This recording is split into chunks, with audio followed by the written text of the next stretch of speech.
Hey everyone, welcome back to Corporate Decoder. Today, Core Laboratories Incorporated just filed an 8K, and I am seeing a few signs that really matter for shareholders. Quick note, this is not financial advice, just my take on public filings for educational purposes. Investors overwhelmingly supported the company's directors and auditor at their annual meeting this week, but there are some signals in the vote counts that deserve a closer look. So, Core Laboratories Incorporated, a company in the oil and gas equipment and services sector, recently held its annual meeting on May 12, 2026. This is really where shareholders get to weigh in on who is running the show and what direction the company is headed. Essentially, it is like a voting day for the company's owners. The main point of this filing is to report the results of that annual meeting. Think of it as the official tally of how shareholders voted on some key proposals. This report is dated May 13, 2026, but it covers events that happened on May 12, 2026. This is the company we're talking about, Core Laboratories Incorporated. They are incorporated in Delaware and have the commission file number 001-41695. Their principal executive offices are located in Houston, Texas. Now, what did shareholders actually vote on? There were three main things. First, they voted on re-electing two Class I directors. These are basically board members who help guide the company. They were up for re-election for a term that would last until 2029. Think of them as guardians of the company's long-term strategy. Second, they voted to approve KPMG as the company's independent registered public accountant for the year ending the 31st of December 2026.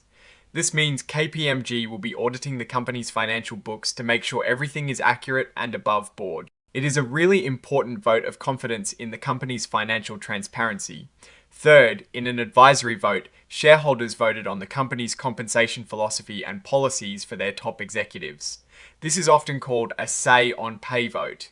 It doesn't legally bind the company, but it is a strong signal from shareholders about whether they think the executives are being paid fairly for their performance. The company stated that more than half of the shares were represented at the meeting, which is great. It means the votes cast are really reflective of the shareholder base. Let's dive into the numbers for proposal. 1. The election of directors. We have two nominees here, Harve Klingensmith and Curtis Anastasio. For Harve Klingensmith, 35,880,017 shares voted. For his re-election, 3,756,385 shares voted to withhold their vote, and there were 2,077,874 broker non-votes. Votes happen when a broker holds shares for a client, but doesn't have instructions on how to vote them. For Curtis Anastasio, the numbers were even stronger. 39,271,486 shares voted for, with only 364,916 withheld votes and the same 2,077,874 broker non-votes. Both directors were approved, which is not surprising given the significant number of 4 votes. Shareholders are clearly comfortable with the current leadership on the board. Next up, the ratification of KPMG as the independent auditor. This is crucial for investor confidence. Here, the tally was overwhelmingly positive. 41,220,974 shares voted for ratifying KPMG's appointment. Just 484,159 voted against, and there were a mere 9,143 abstentions.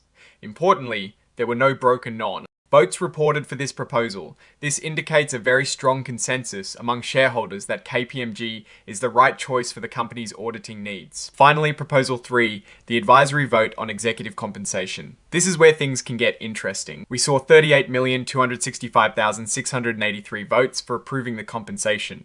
However, there were 1,263,224 votes against and 107,495 abstentions.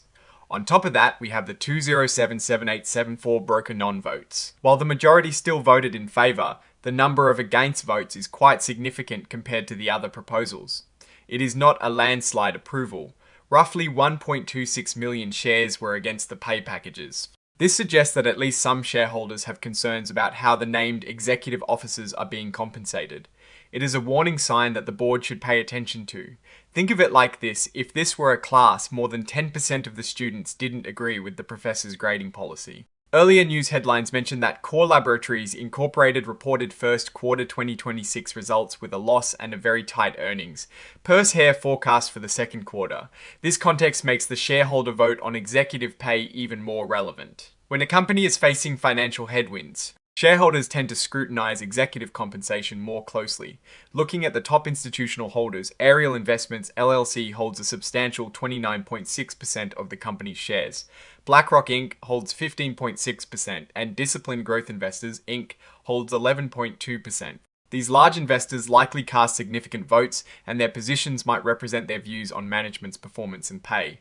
Overall, this filing shows that the shareholders are generally supportive of the company's leadership and its auditor. However, the advisory vote on executive compensation reveals a notable level of dissent. This could signal a need for the board to re-evaluate its compensation strategies to better align with shareholder expectations, especially given the recent financial performance mentioned in the news. The risk I am watching is whether this shareholder concern over executive pay will lead to actual changes in compensation policies, or if it will be brushed aside by the board. What I am actually looking for is a more concrete plan from the company on how they intend to address these shareholder concerns. Oh, and the research tools I actually use are linked in the description. They help keep this channel going. That is my take. Stay decoded. If you found this analysis valuable, hit that like button and subscribe for more. Join our Discord linked below.